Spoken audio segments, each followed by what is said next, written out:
Friends, becoming a Python developer is no longer just about writing scripts. Python now sits at the center of AI, data science, and backend systems. And because of that, demand keeps growing. Becoming job-ready in 6 months without a computer science degree is realistic, but only with the right structure and focus. My name is Daniel, and today I'll walk you through a clear roadmap to becoming a Python developer as efficiently as possible. Just a structured path that removes confusion and keeps your progress focused. Guys, make sure you check out all the useful links in the description after watching this video. There might be some nice discounts there. Let's jump right in. Guys, 3 years ago, I published a video about how to become a Python engineer. At the time, I wanted to create a clear and realistic roadmap for people who were trying to break into tech without a traditional computer science background. I didn't expect it to resonate as much as it did, but the video ended up becoming one of the most popular on my channel and gained significant traction online. Over the following months, I received hundreds of messages and comments from viewers sharing their progress, asking follow-up questions, and wondering whether the same path would still work in the future. And now, with AI evolving rapidly and the job market shifting, that question has become even more relevant. That's exactly why I'm revisiting this topic today.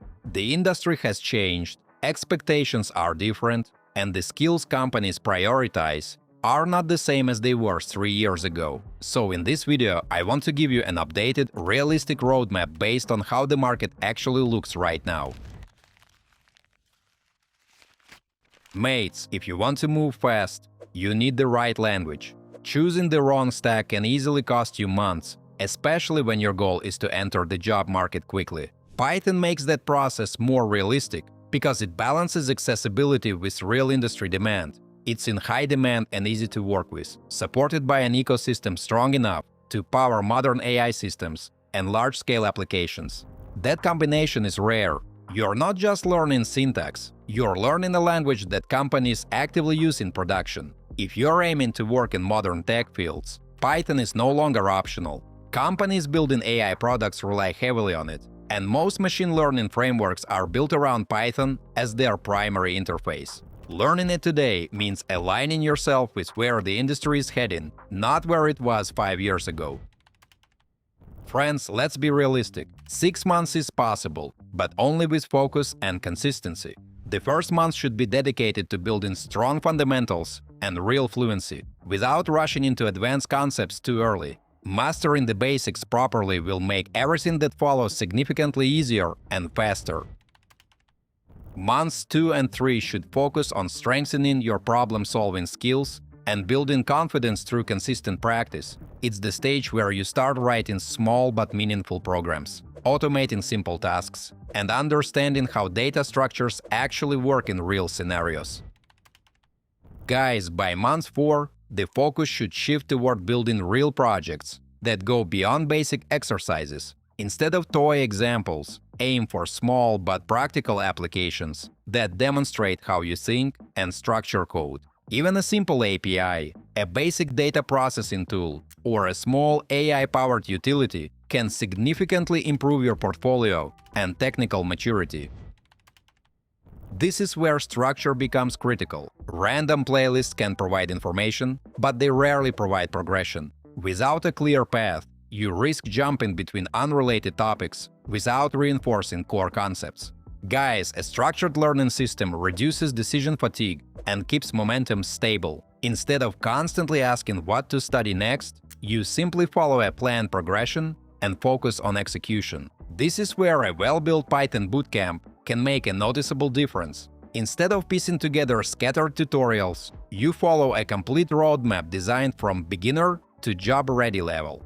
On Udemy, 2 of the most popular structured options are 100 Days of Code, the Complete Python Pro Bootcamp, and the Complete Python Bootcamp from Zero to Hero in Python. Both are designed as end-to-end programs, starting from fundamentals and gradually moving toward real applications and projects. The 100 Days of Code format is especially powerful if you need accountability and daily consistency, because it's built around structured progression and continuous practice. The Zero to Hero Bootcamp is more traditional in structure and works well if you prefer a steady module-based build-up of concepts. Friends, what matters here isn't the brand name of the course. It's the fact that you follow a complete path instead of randomly switching between resources. A structured bootcamp removes guesswork and keeps your progression linear. Another important point is that Udemy now offers a subscription model, the personal plan, which gives you access to a curated library of courses under one recurring payment. That means you're not limited to a single program. You can complete a Python bootcamp and then move into data science, AI, or backend specialization without purchasing everything separately.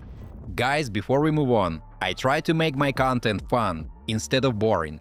And in return, please like this video and subscribe to my channel if you enjoy the content I make. For someone following a 6-month roadmap, this can be practical. Start with one complete Python bootcamp, then expand into more specialized topics, while keeping your learning structured and continuous. At the same time, no single course replaces real projects or interview preparation. It works best as part of a broader strategy. Structured learning combined with independent projects and real-world exposure creates the strongest foundation. One thing that many beginners underestimate is real-world exposure outside of courses. Learning platforms are important, but they don't fully simulate how software development actually feels in practice. That's where hackathons, open-source contributions, and developer communities become extremely valuable. Mates, hackathons deserve more attention than they usually get. They compress weeks of learning into a single intense experience. You work under time pressure, collaborate with people you may not know, and make technical decisions quickly. That environment forces clarity and execution instead of endless planning. During a hackathon, you don't just write code. You define a problem, structure a solution, divide responsibilities, use version control, and deliver a working prototype within strict deadlines. That mirrors real development cycles far more closely than isolated exercises ever could. Friends, even if the final product is not perfect, the experience itself becomes an asset. You leave with a real project, practical teamwork experience, and often direct feedback from mentors or judges. That gives you concrete material to discuss during interviews instead of hypothetical scenarios. Hackathons also expose gaps in your knowledge very quickly. You discover what you actually understand and where you struggle under pressure. That feedback loop accelerates growth because it highlights weaknesses that normal studying may hide. Guys, if you're following a 6-month roadmap, participating in at least 1 or 2 hackathons around months 3 to 5 can significantly boost your confidence and portfolio. It transitions you from learning concepts to applying them in dynamic conditions. That shift is often what separates learners from job-ready candidates. Contributing to open-source projects is another powerful step. Even small contributions, fixing documentation, resolving minor issues, or improving existing features show that you can read other people's code and work within a real code base. That skill alone separates serious candidates from those who only practiced in isolated environments. Friends, finally, being active in developer communities, whether online forums, Discord groups, local meetups, or tech events, helps you stay connected to how the industry actually operates. Networking isn't about collecting contacts. It's about being visible, asking better questions, and learning from people who are slightly ahead of you. Courses build knowledge, real-world participation builds credibility, and combining both significantly increases your chances of standing out in the job market.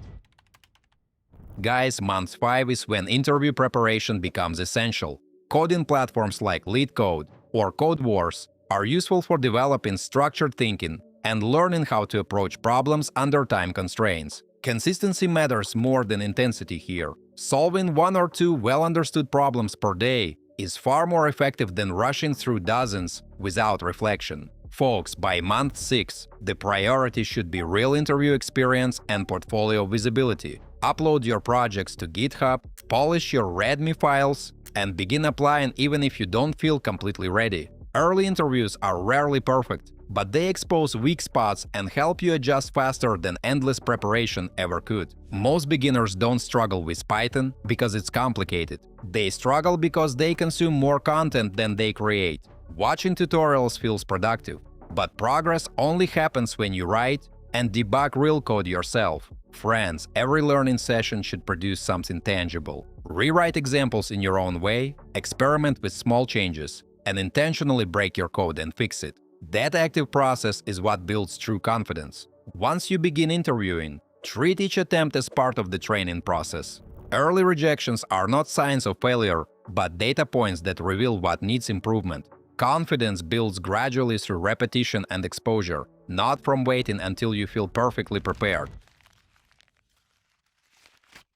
Becoming a Python developer in 6 months is realistic, but only if you approach it with discipline, consistency, and a clear structure. It's not about cramming information or rushing through tutorials. It's about building real skills step by step and reinforcing them through practice. Python remains one of the strongest entry points into tech, especially now that AI, automation, and data-driven systems are expanding rapidly. The demand is real, the tools are accessible, and the barrier to entry is lower than many people think. What makes the difference is not talent, but direction and persistence. I personally use Udemy and find it useful for structured learning, but the decision to use it or not is always yours. What matters most is choosing a clear path and sticking to it long enough to see real progress. Hopefully, this breakdown helps you approach becoming a Python developer more strategically and avoid the mistakes that slow most beginners down. Friends, before you go, check the links in the description.